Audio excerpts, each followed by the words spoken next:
Hello friends, आप सभी का स्वागत है आपके अपने यूट्यूब चैनल जीआरएफ आले पर।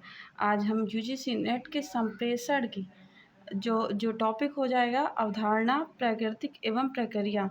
इस टॉपिक से हम प्रैक्टिस सेट 1 करवाने वाले। हमने यूनिट 1 और यूनिट 2 की भी प्रैक्टिस करवाई है। आप लोग जाकर वीडियो ज़रूर देख लें। तो चलिए वीडियो की स्टार्ट करते हैं और देखते हैं पहला प्रश्न हो जाएगा कि जब संप्रेषण इच्छानुसार किया जाता है तो इसका अभिप्राय है कि ऑप्शन ए प्रेषक संदेश प्राप्तकर्ता के व्यवहार को इच्छानुसार प्रभावित करना चाहता है। ऑप्शन बी प्रभावी संप्रेषण सूचना के आधार पर कार्य की एक प्रक्रिया है। ऑप्शन सी वाणी संप्रेषण से हमें संसार की भावनाओं का पता चलता है।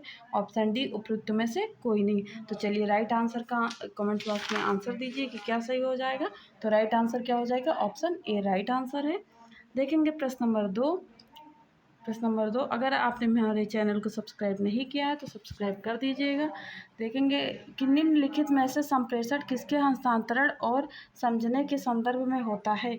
ऑप्शन ए विचार, ऑप्शन बी अवधारणा, ऑप्शन सी अर्थ, ऑप्शन डी शब्द। तो राइट आंसर क्या हो जाएगा? राइट आंसर हो जाएगा ऑप्शन सी अर्थ। क्या हो जाएगा? अर्थ। नेक्स्ट देखेंगे 3 नंबर प्रश्न की निम्नलिखित में से किसको संप्रेषण का संदर्भ कहा जा सकता है। ऑप्शन ए संदेश ग्रहण के साथ हस्तक्षेप को, ऑप्शन बी प्रभावी संप्रेषण को, ऑप्शन सी संदेश की मौखिक और गैर मौखिक प्रतिपुष्टि को, ऑप्शन डी बातचीत के लिए भौतिक और मनोवैज्ञानिक वातावरण को। तो राइट आंसर तीसरे का क्या हो जाएगा? डी हो जाएगा। क्या हो जाएगा? Option D is the right answer. Next देखेंगे प्रश्न नंबर 4 कि निम्नलिखित में से कौन सा बार्लो के संप्रेषण का रैखिक मॉडल है। तो option A SMRC, option B SMCR, option D SRMC, option D SRCM। तो राइट आंसर क्या हो जाएगा चौथे का? ऑप्शन बी राइट आंसर हो जाएगा। नेक्स्ट देखेंगे कि 5 नंबर प्रश्न है कि निम्नलिखित में से किस विद्वान ने कहा है कि कुछ लोग केवल संप्रेषण के माध्यम से एक दूसरे और स्वयं को जानते हैं। Option A George Herbert Mead ने, option B Mahatma Gandhi, option C Martin Luther King ने, ऑप्शन डी उपयुक्त में से कोई नहीं। तो पांचवे का राइट आंसर क्या हो जाएगा? ऑप्शन ए हो जाएगा। क्या हो जाएगा पांचवे का राइट आंसर? Option A. प्रश्न नंबर 6 देखेंगे कि निम्नलिखित में से किस पर प्रभावपूर्ण संवाद करने की क्षमता निर्भर करती है। ऑप्शन ए शिक्षा के स्तर पर, ऑप्शन बी यह एक स्वाभाविक प्रतिभा होती है जिसे सीखा नहीं ना जा सकता, ऑप्शन सी प्रौद्योगिकी के उपयोग में पर, ऑप्शन डी अधिगम क्षमता पर। तो छठे का राइट आंसर क्या हो जाएगा? Option D. छठे का right answer option D is the right answer. Next देखेंगे प्रश्न नंबर 7 है कि यदि यह मान लिया जाए कि संप्रेषण का कोई आरंभ या अंत नहीं तो इसे क्या कहा जाएगा। ऑप्शन ए मध्यस्थता, ऑप्शन बी प्रक्रिया, ऑप्शन सी बातचीत, ऑप्शन डी लेन देन या संव्यवहार विधि। तो राइट आंसर क्या हो जाएगा? 7वें का right answer option B right answer हो जाएगा। नेक्स्ट देखेंगे 8 नंबर प्रश्न कि निम्नलिखित में से संप्रेषण की आवश्यक घटक कौन से हैं। ऑप्शन ए स्रोत, संदेश, हस्तक्षेप, चैनल, प्राप्तकर्ता, प्रतिक्रिया और संदर्भ। ऑप्शन बी संकेत, स्रोत, गंतव्य, बातचीत और सह संबंध। ऑप्शन सी संकेत, प्राकृतिक, समझ, संप्रेषण और संबंधी। ऑप्शन डी प्रतीक, समझ, उद्देश्य, विचार, राय, गैर मौखिक संदेश और प्रतिक्रिया। तो 8वें का राइट आंसर क्या हो जाएगा? Option A is the right answer. Next देखेंगे कि निम्नलिखित में से कौन सा लक्षण मुख्यतः पारस्परिक संप्रेषण के संदर्भ में लागू होता है। ऑप्शन ए क्षमा योग्य, ऑप्शन बी विस्मरणीय, ऑप्शन सी प्रतिवर्ती, ऑप्शन डी अपरिवर्तनीय। तो 9वें का राइट आंसर क्या हो जाएगा? ऑप्शन डी हो जाएगा। फ्रेंड्स हमारे चैनल को सब्सक्राइब कर लीजिए। इस चैनल पे आपको हिंदी मीडियम और इंग्लिश मीडियम दोनों मीडियम में भी वीडियोस मिल जाएंगी। प्रश्न नंबर 10 है कि क्या दो तरफा संप्रेषण प्रभावपूर्ण होता है। ऑप्शन ए कभी नहीं, ऑप्शन बी सदैव, ऑप्शन सी शायद ही कभी, ऑप्शन डी उपयुक्त में से कोई नहीं। तो 10वें का राइट आंसर ऑप्शन बी हो जाएगा। ऑप्शन बी राइट आंसर हो जाएगा। 11 नंबर देखेंगे कि एक संदेश को किन परिस्थितियों में प्रभावी समझा जा सकता है। ऑप्शन ए अच्छे संप्रेषण कौशल का उपयोग करने पर, ऑप्शन बी ग्रहण शक्ति के प्रमाण को वापस दोहराकर, ऑप्शन सी प्राप्तकर्ता द्वारा समझना और वांछित प्रतिक्रिया देना, ऑप्शन डी संदेशों को केवल पारस्परिक संप्रेषण में प्रेषित करना। तो राइट आंसर 11 का हो जाएगा सी। क्या हो जाएगा? ऑप्शन सी राइट आंसर हो जाएगा। नेक्स्ट देखेंगे 12 नंबर प्रश्न कि निम्न में से कौन सा कथन दूसरों के साथ संवाद स्थापित करने की कला कला को सीखने के लिए सबसे महत्वपूर्ण कहा जा सकता है? ऑप्शन ए संप्रेषण में शारीरिक क्रियात्मक शोर को बर्द करना। ऑप्शन बी कहा जहाँ गलत समझ जाने की संभावना बिल्कुल नहीं रहती। ऑप्शन डी जहाँ पर संबंधों को प्रतिफल देने वाला या लाभप्रद बनाया जा सके। ऑप्शन डी उपयुक्त सभी।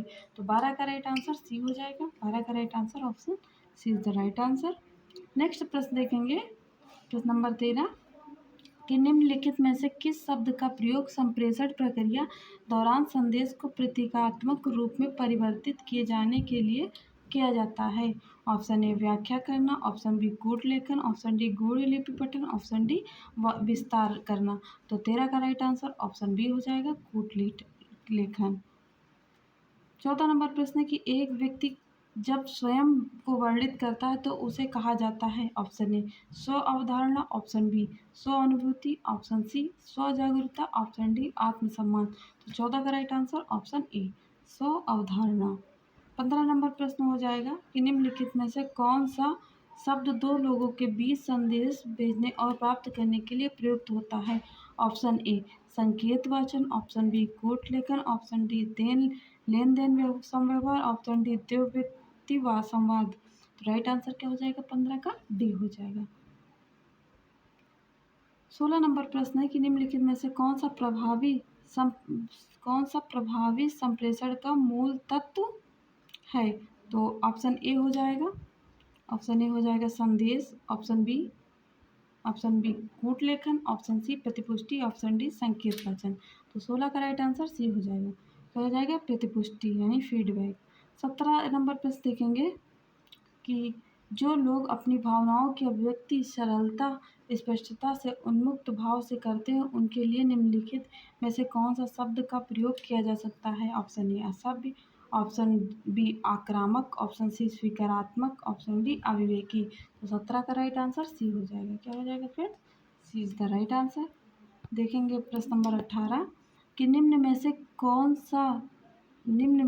कौन सा कथन निम्न संदर्भ संस्कृति के बारे में सबसे उपयुक्त है? तो ऑप्शन ए विचार अभिव्यक्त करने या सूचना संप्रेषण के लिए अमौखिक माध्यम का उपयोग करता है। ऑप्शन बी अधिकतर जानकारी को स्पष्ट रूप से मौखिक संदेश में कहा जाता है। ऑप्शन सी अधिकतर सूचना स्वतः ही स्पष्ट होती है। ऑप्शन डी ज़्यादातर जानकारी अप्रासंगिक होती है। तो राइट आंसर क्या हो जाएगा? कमेंट्स बॉक्स में बताइए कि 18 का राइट आंसर क्या हो जाएगा। Option B is the right answer. क्या हो जाएगा? B is the right answer. Next देखेंगे 19 नंबर प्रश्न कि निम्नलिखित में से कौन सा कथन उच्च संदर्भ संस्कृति के बारे में सबसे उपयुक्त है? तो ऑप्शन ए अधिकतर जानकारी किसी व्यक्ति के बारे में या किसी संदर्भ में होती है। ऑप्शन बी अधिकतर संदेश बोलचाल के रूप में होता है।